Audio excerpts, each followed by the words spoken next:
WhatsApp guys, welcome back to our YouTube channel and a new video. तो भाई आज हम बात करने वाले हैं कि कहाँ रिसेंटली मैंने कहाँ इन्वेस्ट किया है, और मैं आपको बात करने वाला हूँ कि क्यों मुझे लगता है कि आप सभी को भी वहाँ इन्वेस्ट करना चाहिए।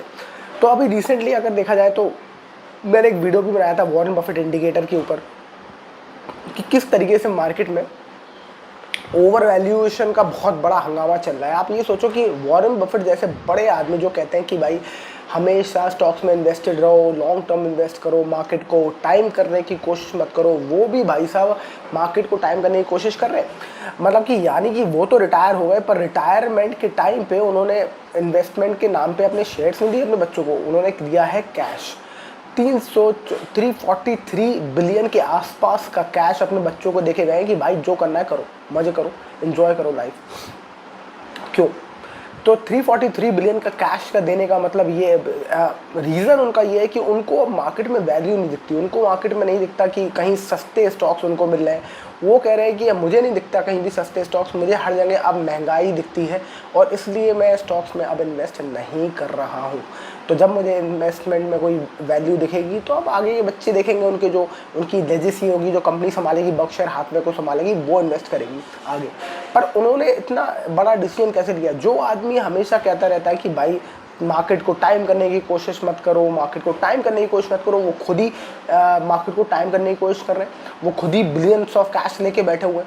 हाईएस्ट अब तक का हाईएस्ट वर्ल्ड रिकॉर्ड होल्डर, मतलब एक तरीके से हाईएस्ट अब तक का, I don't know world record है ये नहीं है, पर हाईएस्ट रिकॉर्ड ब्रेकिंग कैश उनके पास है। मतलब कि उनके पास अब तक इतना बड़ा कैश पाइल नहीं रहा है जितना अब उनके पास था। तो एक सबसे बड़ा कारण ये है कि वॉरेन बफेट इंडिकेटर, जिसके बारे में मैंने पहले भी बात की थी, वॉरेन बफेट इंडिकेटर के हिसाब से यदि भी देखा जाए तो यूएस के मार्केट उनको बहुत ज़्यादा हाईली ओवर वैल्यूड दिखते हैं। तो उनको लगता है कि हर जगह पूरी दुनिया में यूफोरिया स्टॉक मार्केट को लेके बहुत ज़्यादा बढ़ता जा रहा है और हर आदमी उसमें अब बहुत ज़्यादा पागलों की तरह इन्वेस्ट कर रहा है। तो मुझे उसमें वैल्यू नहीं दिखती, इसलिए उनको लगता है कि मार्केट बहुत ज़्यादा ओवर वैल्यूड है।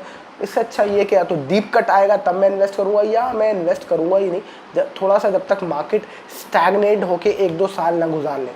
तो उससे अच्छा ये कि मैं कुछ रिटर्न ना कमाऊँ 1-2 साल, तो उससे अच्छा मैं एफडी या फिक्स डिपॉजिट्स या ऐसे कंसिस्टेंट और सेफ रिटर्न ले लूँगा 8% पे। तो इससे अच्छा मैं वो कमा लूँ, क्योंकि उन्हें स्टॉक मार्केट में अब वो भी दिखाई नहीं देते, राइट। तो अभी बात करते हैं कि मैंने क्या किया इस सुनने के बाद, और मैंने बस सिंपली मैंने वॉरेन बफेट इंडिकेटर को इस्तेमाल किया चैट जीपीटी के थ्रू, और मैंने उससे सर्च किया और पूछा कि वॉरेन बफेट इंडिकेटर के हिसाब से कौन से मार्केट है जो अभी आपको अंडर वैल्यू दिखते हैं। तो वो जो चैट जीपीटी है उसने बड़े अच्छे से बताया कि भाई वॉरेन बफेट इंडिकेटर के हिसाब से इंडिया ओवर वैल्यूड है, यूएस हाईली ओवर वैल्यूड है, इंडिया स्लाइटली ओवर वैल्यूड है। तो इसमें आपको बहुत ज़्यादा रिटर्न नहीं दिखते और आपको 2-3-4% के रिटर्न दिखेंगे अगले 1-2 साल में शायद, ठीक है। पर कहाँ फिर आपको डीप वैल्यू मिलती है, जहाँ आपको बहुत ही सस्ता माल मिल रहा है जो मार्केट से बहुत अंडर वैल्यूड है।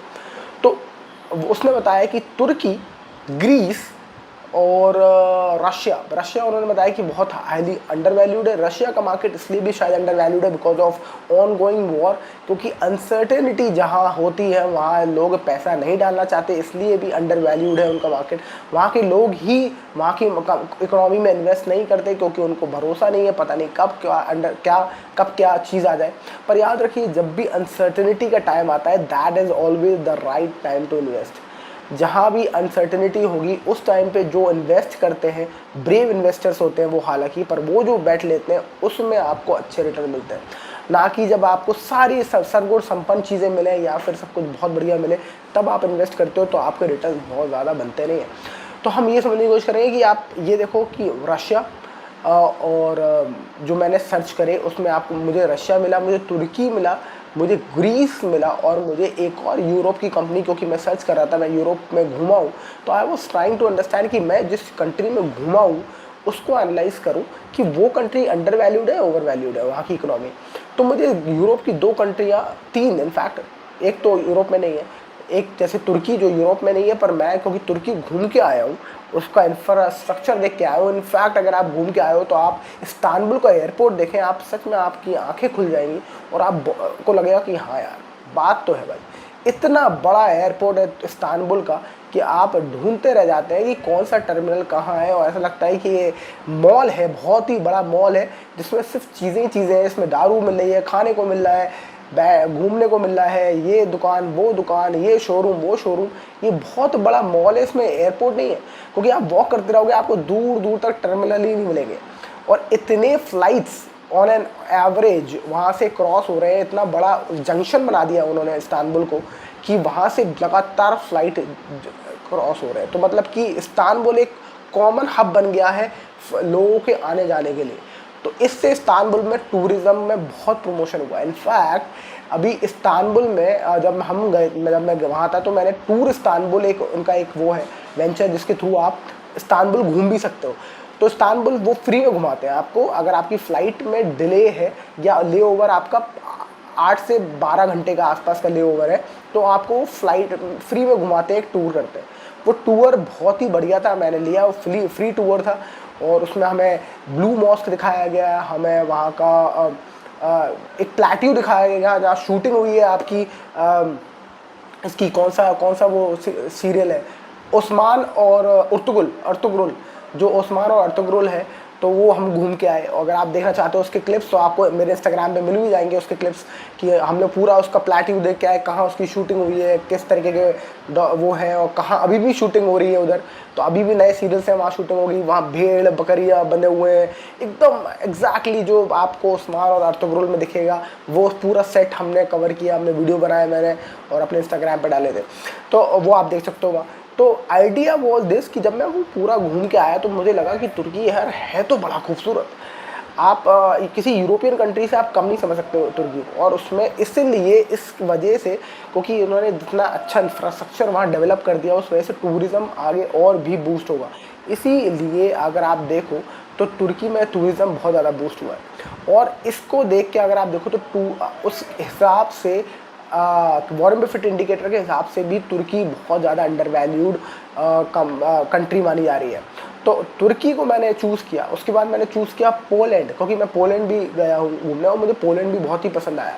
वॉर्सो में घूम के आया हूँ, पोलैंड में 2-3 जगह में घूम के आया हूँ, Krakow I have been to Poland में। तो मुझे 2-3 जगह बहुत बढ़िया लगी पोलैंड में, और मुझे लगा कि पोलैंड में बहुत ज़्यादा पोटेंशियल इन टर्म्स ऑफ, अगर आप यूरोपियन कंट्रीज़ में देखें तो पोलैंड में बहुत ज़्यादा पोटेंशियल है।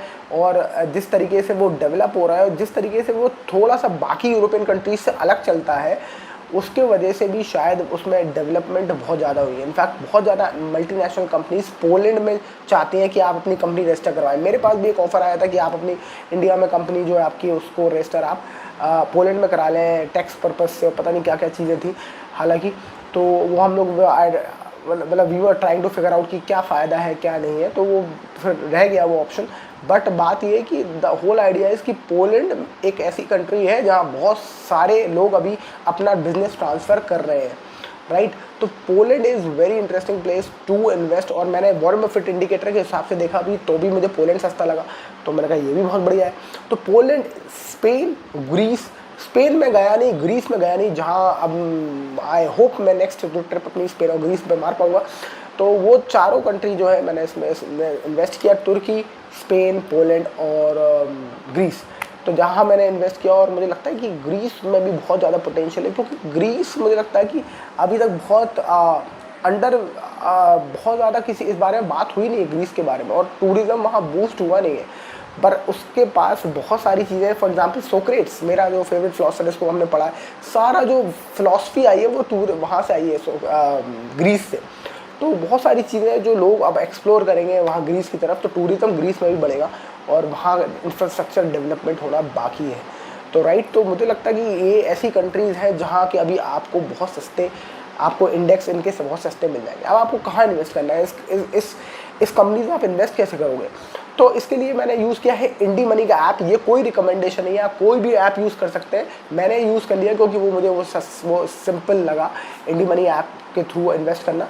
तो इंडी मनी ऐप के थ्रू मैंने किया है उसके इंडेक्स में इन्वेस्ट, क्योंकि मुझे नहीं पता वहाँ एग्जैक्टली कौन सी अच्छी कंपनी होगी कौन सी नहीं। जब तक आप वहाँ हो नहीं, आप you don't get a sense of business कि किस तरह का बिजनेस वहाँ हो रहा है, क्या हो रहा है, क्या चल रहा है, क्या ज़्यादा बूम करेगा क्या नहीं बूम करेगा। पर मुझे इतना पता है टूरिज्म बूम करेगा, टूरिज्म बूम करेगा तो इंफ्रास्ट्रक्चर बूम करेगा, इंफ्रास्ट्रक्चर बूम करेगा तो ओवरऑल कंट्री का इंडेक्स को बढ़ना चाहिए। तो मैंने वहाँ सिंपल वहाँ इंडेक्स ISCI जो वहाँ का इंडेक्स होता है, मैंने वो इन्वेस्ट किया, उसमें इन्वेस्ट कर दिया।